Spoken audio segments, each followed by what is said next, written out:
Hey guys, in today's video I want to show you how to make some colorful fluid splash in Houdini, so let's dive in.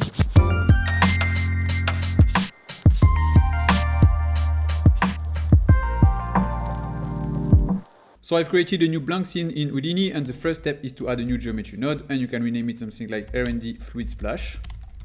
So here we can dive inside, and the first step is to add a sphere. So here you can open the parameter of the sphere by selecting the node, and you can press P on the keyboard. In that case, you can get access to the parameter of the node. So here we can change it to polygons, and we can increase the frequency to 10. And here we can keep the radius at 0.5, but if you want, you can change the size of the spheres. So this geometry will be the source for the fluid, but if you want, you can use any geometry. So you can use a box, you can use an imported 3D models, or if you want, you can add some mountain soap or different noise on the spheres if you want to get different geometry as mine. But in my case, I will use a simple sphere like this one. So now let's add a normal node. Let's put the normal on points. So now we need to break this geometry into different pieces to add multiple color on our source. So to do that, you can use a point from volume node. So this node will create some points based on the geometry. So you can display the node, and you can see that we have multiple points on our geometry. So now we can put the jitter scale to 1, and you can change the point separation to 0.3. So now you can use a Voronoi fracture node. You can plug the geometry on the first input of the Voronoi fracture, and you can plug the points on the second input. So now to see the results of the different break, you can use the exploded view node. So now we have this kind of result, and if you want to get a bit more pieces, you can just decrease the particle separations on the point from volume, and you can put it at 0.15 for example, and now you can see that we have way more pieces. But in my case, I will put the value at 0.3. So now let's add the connectivity node after the Voronoi fracture. So the connectivity node will create a class attribute on our point. So to visualize the class attribute, you can go into the information node, and you can click on the class, and you can see that we have a different class value for each individual pieces.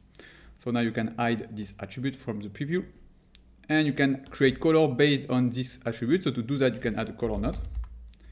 And here on the color node, you can change the color type to random from attributes, and you can change the attribute name to class.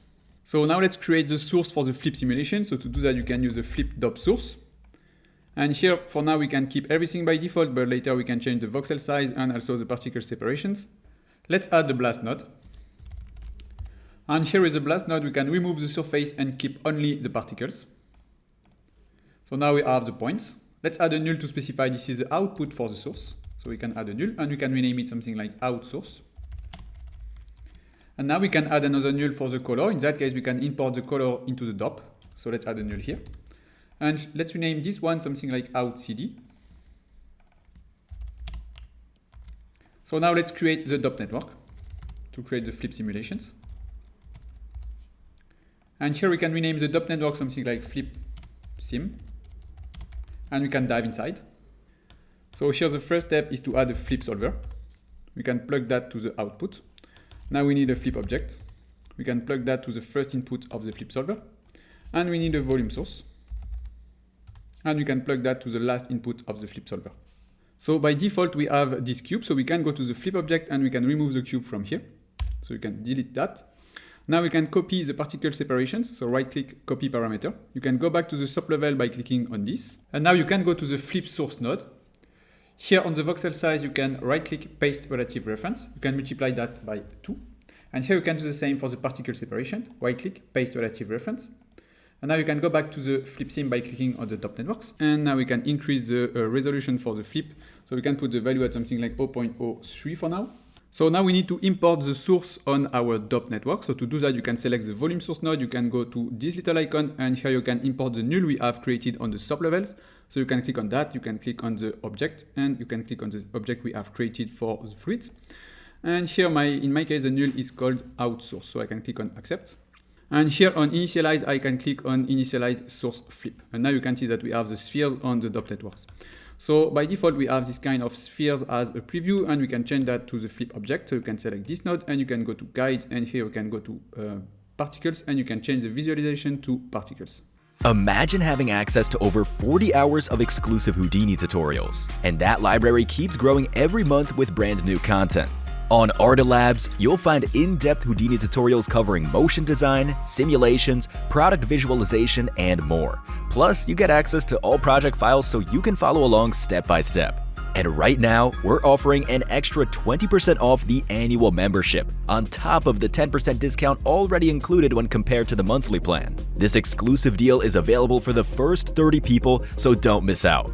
Click the link below, your 20% discount is applied automatically. Secure your spot before it's gone. So now we can add a bit of viscosity on our fluid. So to do that, you can select the flip object and you can go to physical, and here you can add the viscosity value. So in my case, I will use 150 for the viscosity, but it's up to you. You can change it if you want. And also you can control the viscosity with an attribute in sub level or also in DOP if you want. Also in my case, I will increase the density just a bit to 1/500, and I think it's pretty much it for the flip objects. So now we can select the flip solver and we can make the setting for this one. So here on the flip solver for the substeps, I will increase them to 5 and 6.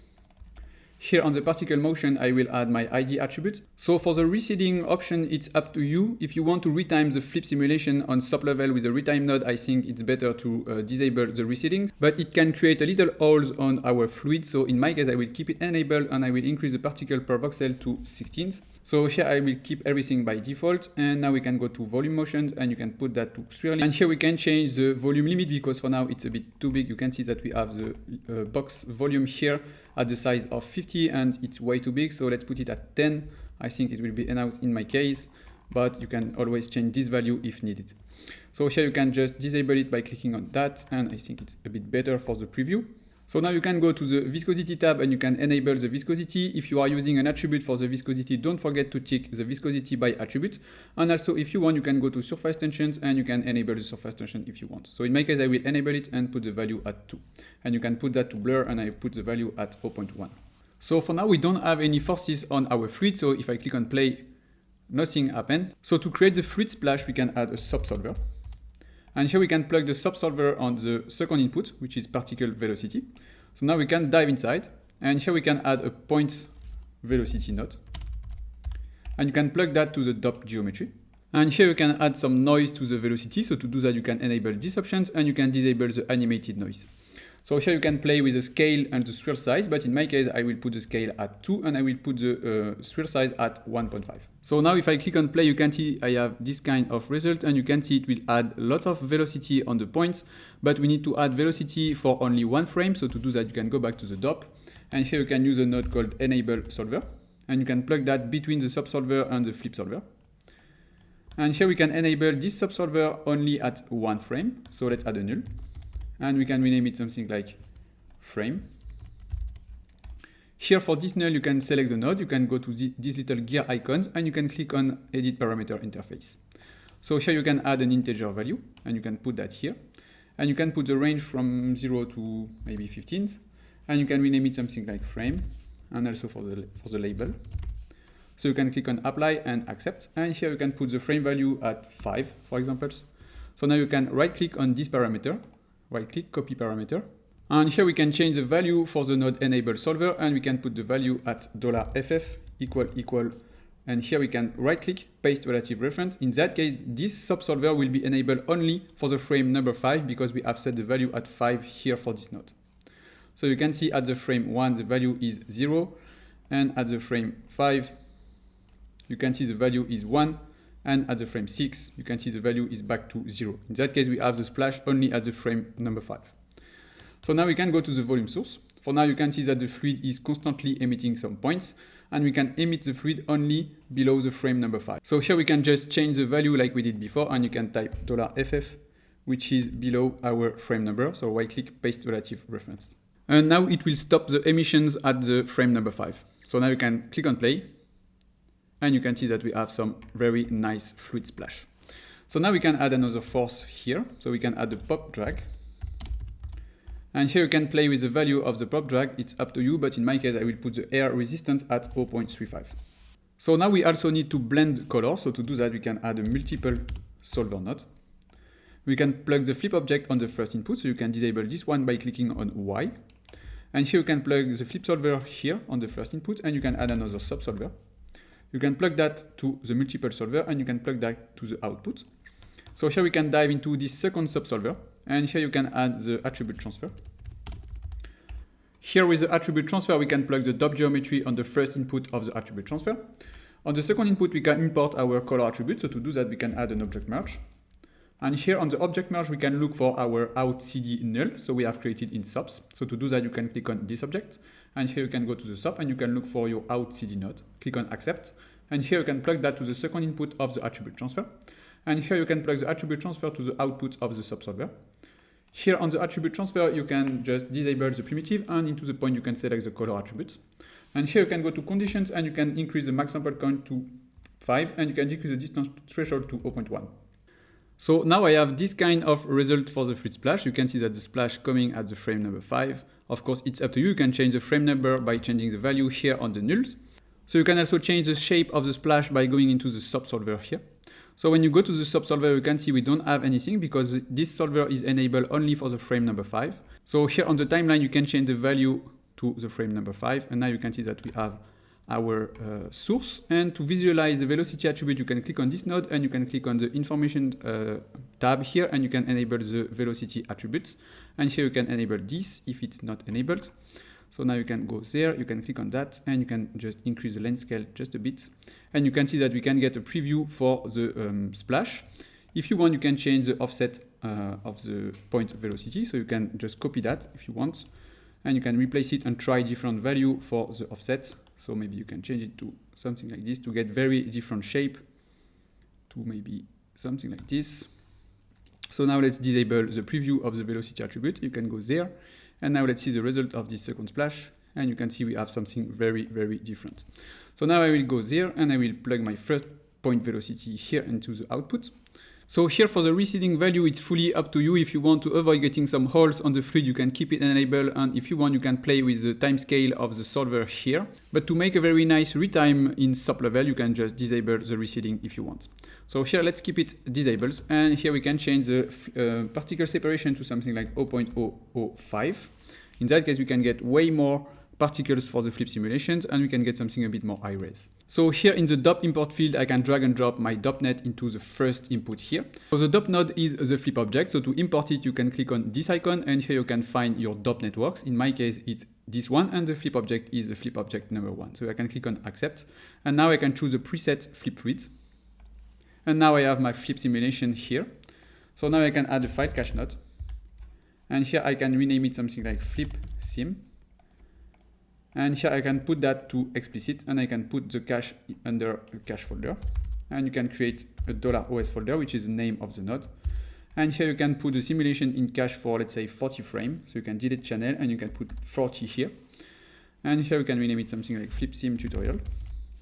And now you can click on save to disk to save this simulation in cache. So now we can create the mesh based on those particles. So to do that, let's add the VDB from particles. Here on the VDB from particles, we can change the minimum radius in voxels to 0.1, and you can change the voxel size to something like 0.01. Maybe something like this. And now we can add the VDB reshape SDF. Here on the VDB reshape SDF, you can play with the value, but in my case, I will put the value at 3 on delete. Now we can add the VDB smooth SDF. For the first one, we can change the operation to mean curvature flow. You can keep the iteration at 4. Now we can add the VDB smooth SDF. For the second one, we can add the operation to Gaussians to get something way more smooth. And now we can add another one, VDB smooth SDF. And here we can play with the operations. So if you want to get something way smoother, you can add another Gaussian smooth, something like this. But if you want, you can keep it on mean value to get something with just a bit more detail on the fluids. And now we can add the convert VDB node. And now we can convert this VDB back on geometry. So here you can select convert to polygons. And now we can transfer the color from the particle here to the mesh. So to do that, let's add an attribute transfer. Here you can plug the mesh on the first input and you can plug the particles on the second input of the attribute transfer. So here on the attribute transfer, you can disable the primitive and you can keep the points only. And here for the point, you can select the color attribute because this is the attribute we want to transfer from the particles to the mesh. And after the attribute transfer, we can add an attribute blur. And here we can blur the color attribute because for now you can see it's not very clean. So here on the attribute blur, we can select the attribute we want to blur. So in my case, it's the color attributes. And here you can disable the pin border points and you can put that to proximity and you can increase the value to something like 200. So it's up to you. You can play with this value if you want to get something more or less smooth. So now we can add a normal node. Here on the normal, you can put that to points and you can put that to face area. So now we can add a smooth node. So we can smooth the positions. So here for the first one, we can put the value at something like 35. And now we can add another smooth. And this one is for the normals. So here you can put the normal attribute here instead of the positions. And for this second smooth, we can increase the value a lot. So we can put the value at something like 125. And now we can add a null to specify this is the outputs for the fluid. And you can rename it something like out splash. And now you can use these colors to make perfect shading with Redshift or Octane. So you can use the RS point attributes or RS color user data to import the color data from the SOPs to the shading. That's it for today, guys. Thanks for watching, and don't forget to subscribe to our channel and check artivoxa.com to get premium 3D resources. You can access to this project file with our Artifiles membership.